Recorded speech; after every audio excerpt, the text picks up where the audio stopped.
નમસ્કાર ખેડૂત મિત્રો, હું મકવાણા મનીષ ફરી એકવાર મારી આ ચેનલ ખેડૂતને લગતી માહિતીમાં આપ સૌનું હાર્દિક સ્વાગત કરું છું કે મિત્રો આપણે જે લસણનું જે વાવેતર કરેલું હતું, જે આપણે આગળ વિડીયો મૂકેલો જ છે બરોબર, કે ફાઇનલી એમાં આપણે અત્યારે પહેલો રાઉન્ડ દવાનો હજી સુધીમાં આજે 42-43 દિવસ થઈ ગયા કે હજી કોઈ જાતની કાંઈ પ્રોસેસ નથી કરી. જે ખાતર નાખેલું હતું તે પણ વિડીયો આપણી ચેનલમાં મૂકેલો જ છે.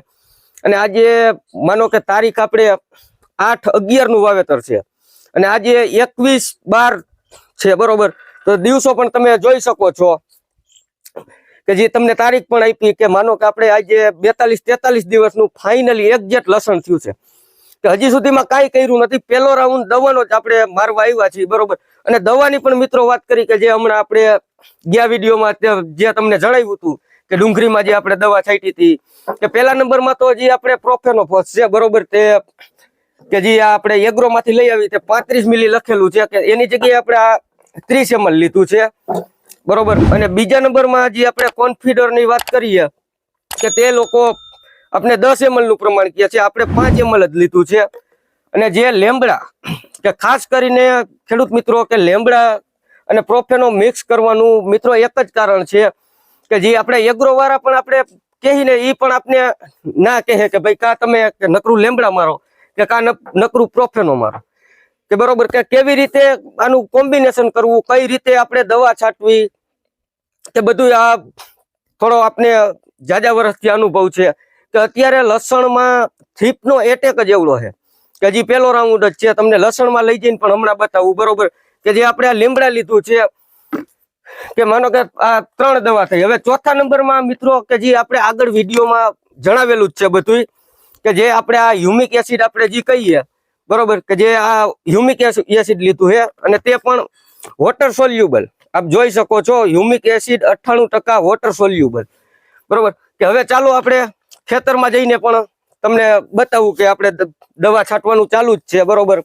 આપણો પપ હજી અડધુરો પાછળ છે કે લઈ જઈને હમણાં તમને બતાવું. ચાલો કે જેમ કે મિત્રો આપણે જે ડોઝ બનાવવાની જે તમને વાત કરું કે જે આપણે હ્યુમિક એસિડ ને બંને ભેગું નથી કરી દેવાનું કે તે પણ આપણે આગળના ઘણા વિડીયોમાં આપણે સમજાવેલું છે કે આપ જોઈ શકો છો. આમાં જે આપણે 3 દવા જે કીધી પ્રોફેનો બરોબર, લેમડા સાઇફર અને કોન્ફિડર, આ જે સફેદ ડોલ છે એમાં છે. અને જે હ્યુમિક એસિડ જે ઓગારેલું છે તે આ કાળું જોઈ શકો છો આપ કે એ નકરું આપણે બંને ડોલ અલગ અલગ જ લીધી છે. અને આમાં પણ મિત્રો ખાસ કરીને કે હજી જો આપણે કે ખાતર એડ કરવું હોય કે માનો કે 05234 છે કે કોઈ 0050 છે કે વોટર સોલ્યુબલ, તો પણ ખાતરની ડોલ પણ અલગ જ હોવી જોઈએ કે તે ખાસ નોંધ લેવાની છે. ખાતરની ડોલ પણ અલગ જ હોવી જોઈએ. કે હવે ચાલો મળીએ ખેતરમાં. જેમ કે મિત્રો જોઈ શકો છો બરોબર કે આ લસણ વ્યવસ્થિત રીતે હરખી રીતે આપ જોઈ શકો છો કે જે અત્યારે પાંદડા પણ પીળા થઈ ગયા છે બરોબર. અને જે આપણે થોડુંક આમ મુરજાઈ ગયેલ જેવું થઈ ગયું કે થીપનો જોરદાર એટેક છે અને પહેલો રાઉન્ડ છે દવાનો મિત્રો. એટલે જેથી કરીને આપણે કે આ નોર્મલી દવા કહેવાય કે બહુ હેવી દવા ન કહેવાય. ને હજી મિત્રો કે આમાં હજી બહુ જાજી પ્રોસેસ આપણે બાકી છે કે આમાં શું કરવાનું, શું નહીં કરવાનું, કયું ખાતર નાખવાનું, કે જે અત્યારે જે અમુક ખેડૂત ભાઈઓ છે કે જે એમ સમજે કે લસણ ડુંગળી કરવું બહુ અઘરી વાત છે બરોબર. મિત્રો ખાસ કઈ એવી અઘરી વાત નથી, પણ થોડોક ખર્ચો વધી જાય છે કે દવાનો ને ખાતરનો ને મજૂરી બધી, કે જેથી કરીને કે અમુક જે ખેડૂત ભાઈઓ નાના ખેડૂત ભાઈઓ છે કે તે જેથી કરીને કે વાવવાનું બને ત્યાં સુધી ટાળે છે બરોબર. અને બીજી વાત મિત્રો કે જે અત્યારે લસણ ડુંગળીના ભાવ અત્યારે પાછા પડ્યા છે કે જે ખેડૂત અત્યારે જે હિંમત હારી ગયા છે બરોબર, કે જે ડિમોટિવેટ થઈ ગયા છે કે જે હિંમત હારી ગયેલા છે કે બરોબર, કે જેથી કરીને એમાં મૂંઝાવાની 1% ની વાત નથી. કે જો કે આપણે ખેડૂત છીએ, આપણો ધંધો છે બરોબર, ધંધો આપણે ફરજિયાત કરવાનો જ છે કે જે આજ નહીં તો 5 દી પછી બરોબર બીજી સિઝનમાં આપણે વળતર મળી રહે. કે જે અત્યારે હાવ ડુંગળીમાં તો હાવ અત્યારે હિંમત હારી ગયેલા ખેડૂત છે. અને અત્યારે જે તમને વાત કરું કે જે મારી પાસે કે જે અત્યારે ટોટલ 50 વીઘા જમીન છે, 50 વીઘામાંથી કે જે આપણે લસણ જોઈ શકો છો તેની ઓલી બાજુ આપણે ફક્ત ને 2 વીઘાના જ આપણે ઘઉં વાવેલા છે. બાકી બધે અત્યારે લસણ ડુંગળી જ વાવેલું છે કે જે ડુંગળી છે તે પણ 20 થી 25 દિવસમાં તેની કાપણી થાય એમ છે બરોબર. અને વર્ષોથી આ મિત્રો કે આપણે આ જ ધંધો કરી છે બરોબર. અને અત્યારે લાઈવ પ્રૂફ કે જે તમને મારી ચેનલ દ્વારા જે તમને હું લાઈવ પ્રૂફ તમને બતાવું છું બરોબર, કે તે તમને સચોટ અને એકદમ સાચી જ માહિતી આમાં મળશે કે જે આમાં કોઈ તમને મારે ખોટી વાત કરવી નથી કે જે હું આમાં કામ કરતો હોય છું, કે જે તમને ડબલા બતાવ્યા, કે અત્યારે હું ખેતર વચારે હું પોતે જ પંપ લઈને ઊભો છું, કે આપણે ખોટી વાત આમાં બિલકુલ કરવાની નથી.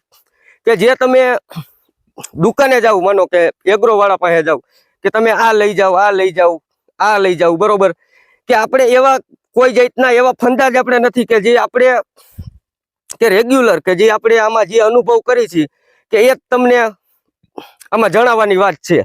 અને ખાસ મિત્રો કે જે અત્યારે લસણમાં આપણે દવા છાંટી, કે જે આપણે આ નોઝલ પણ જોઈ શકો છો, કે જે ખાસ બાબત તમને જણાવી દઉં કે ડુંગળી લસણ વાવતા ખેડૂતો માટે, કે માનો કે જે કુપરા વાળું થઈ જાય એટલે ફરજિયાત પટ્ટી નોઝલનો ઉપયોગ કરવો ફરજિયાત છે. તો જ તમને દવાનું રિઝલ્ટ 100% તમને દવાનું રિઝલ્ટ આમાં તમને મળી શકે. કે પટ્ટી નોઝલની ખાસ ભલામણ, કે પટ્ટી નોઝલનો જ ઉપયોગ. જેમ કે મિત્રો જે આપણે દવાની વાત કરી, બરોબર, કે દવા વિશે પણ ખેડૂત મિત્રો તમને એક ખાસ ભલામણ છે કે જો ક્યાંય ને ક્યાંય આપણા ખેડૂત ભાઈઓ ક્યાંક ને ક્યાંક છેતરાતા જ આવે છે, ગમે ત્યાં, કે એગ્રો વાળા પાસે, કે ખાતર વાળા પાસે, કે જો હમણાં ખાતરની શોર્ટેજ હતી, બરોબર, કે જો મારે ટ્રેક્ટર પણ છે, હું વાવણી વાવવા જાઉં છું બધાની, એટલે ખાતર પણ મિત્રો કે જે આપણે બ્લેકમાં કહીએ કે જે અત્યારે જે વેચવા વાળાએ 50 રૂપિયા, 100 રૂપિયા, 150 રૂપિયા, 200 રૂપિયા એવી રીતે એક થેલીએ ખેડૂત ભાઈઓ પાસેથી વધારે પૈસા લીધા છે. અને એવી જ રીતે મિત્રો દવામાં પણ આ જ પ્રોબ્લેમ આવે છે, કે જેથી કરીને તમે કે સારા એગ્રો વાળા પાસે જાઓ, કે જે સારી કંપનીની સ્ટાન્ડર્ડ દવા મળતી હોય તમને, બરોબર, કે તમે ત્યાંથી લ્યો. અને ખાસ મિત્રો કે જે તમે બાકી દવા જ્યાં લ્યો છો અને ત્યાંના તમે, તેમાં પણ ખેડૂત ભાઈઓ ભૂલ કરે છે કે બાકી જ્યાં દવા લે છે કે તેની પાસે કાંઈ યાદી કે પોતે કાંઈ રાખતા નથી, બરોબર, અને એ યાદી નથી રાખતા, અને છેલ્લે પછી હિસાબ ટાણે ખેડૂતને પણ એમ થાય કે ઓહો આટલું બધું બિલ થયું, આટલું આ થયું. એટલે ખાસ મિત્રો ભલામણ છે કે દવા વ્યવસ્થિત લ્યો, સ્ટાન્ડર્ડ કંપનીની લ્યો. અને આમાં પણ આપણે જોઈ શકો છો, મેં તમને દવા પણ બતાવી, બધી દવા સ્ટાન્ડર્ડ કંપનીની ફરજિયાત વાપરવાની છે. કે જે અત્યારે કે માનો કે ડુંગળીનો ભાવ ડાઉન થયો છે, લસણનો ભાવ પણ ડાઉન થયો છે, આપણી પાસે લસણ પણ સ્ટોક કરેલું હતું, હજી 2 દિવસ યાર્ડમાં પેન્ટિંગ પડ્યું રહ્યું, આજે લસણ વેચાણું છે કંઈક 3300 રૂપિયાની આડે ગાડે, બરોબર. અમને પણ એમ હતું કે આપણે સ્ટોક કરવાથી ગઈ સાલ સારો એવો ભાવ થયો હતો, 8,000ની આસપાસ થયા હતા, તો ઓણ પણ થોડી લાલચ હતી કે હજી ભાવ થાય, હજી ભાવ થાય, તો જેથી કરીને આપણે સ્ટોક કરેલો હતો એમાં પણ આપણે સારી એવી વજન કાઢી આવી છે. એટલે એમાં કાંઈ બિલકુલ આપણે હિંમત હારવાની થતી જ નથી, બરોબર. આપણે આપણું જે કામ આપણે કરી છીએ કાયમને માટે તે ચાલુ જ રાખવાનું છે. ને મિત્રો જો આવા જ વિડીયો અવનવા કે જોવા માટે જો મારી ચેનલને પૂરેપૂરો સપોર્ટ કરજો, કે જેથી કરીને મારા આવા નવા અનુભવ તમને શેર કરી શકું. અને જે પણ લોકો ગમે ત્યાંથી મારો વિડીયો જોતા હોય, બરોબર, ખાસ કોમેન્ટ કરીને જણાવજો કે ઓણ તમે કેટલું લસણ વાવેલું છે, કેટલી ડુંગળી વાવેલી છે. અત્યારે પીળી પત્તીનું જે વાવેતર કરેલું છે તે પણ હમણાં આપણે ગયા વિડીયોમાં જે તમને જણાવ્યું હતું કે એ પણ પીળી પત્તીનું પણ ખાસ મિત્રો કે આપણે 12 તારીખે વાવેતર કરેલું છે, બરોબર. એટલે જેથી કરીને થોડોક મારી ચેનલને સપોર્ટ કરજો, એટલે મને પણ વિડીયો બનાવવાની મજા આવે. અને મિત્રો તમને એવું લાગતું હોય કે વિડીયો તો આ તો જો કે ફળાકે બોલીને બની જાય છે, પણ મિત્રો આમાં પણ ખાસ સારી એવી પ્રોસેસ થાય છે, બરોબર. કે જેથી કરીને ચેનલને સપોર્ટ કરજો. જો વિડીયો સારો લાગે તો લાઈક, શેર અને સબસ્ક્રાઈબ કરવાનું ભૂલતા નહીં.